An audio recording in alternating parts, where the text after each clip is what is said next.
દર્શક મિત્રો, વડોદરા ટુડે ન્યૂઝમાં આપ સૌનું હાર્દિક સ્વાગત છે. લક્ષ્મીપુરા, ગોરવા તથા પાણીગેટ જેવા સ્થળોએથી જુગારનો ગુનો નોંધાયેલ. શસ્ત્ર પ્રોજેક્ટ હેઠળ પેટ્રોલિંગ દરમિયાન જુગાર રમતા કુલ 3 ઇસમોને પકડી પાડી જુગારનો ગણનાપાત્ર કેસ શોધી કાઢતી લક્ષ્મીપુરા પોલીસ. ન્યૂ અલકાપુરી ખાતે આવેલ શેરવુડ્સ બંગલોઝ પાછળ આવેલ ખુલ્લી જગ્યામાં જુગાર રમાય છે, જે બાતમીને આધારે બાતમી મળી જગ્યાએ રેડ કરતા સદર રેડ દરમિયાન 3 ઇસમોને જુગાર રમતા પકડી પાડી તમામ આરોપીઓ વિરુદ્ધમાં જુગાર ધારા કલમ 12 મુજબનો ગુનો દાખલ કરી કાયદેસરની કાર્યવાહી કરવામાં આવેલ છે.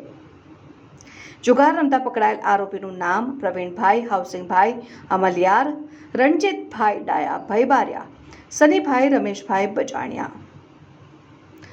દાખલ કરેલ ગુનામાં લક્ષ્મીપુરા પોલીસ સ્ટેશનમાં બી ગુનાના રજિસ્ટર્ડ નંબર હેઠળ જુગાર ધારા કલમ 12 મુજબ ગુનો નોંધાયેલ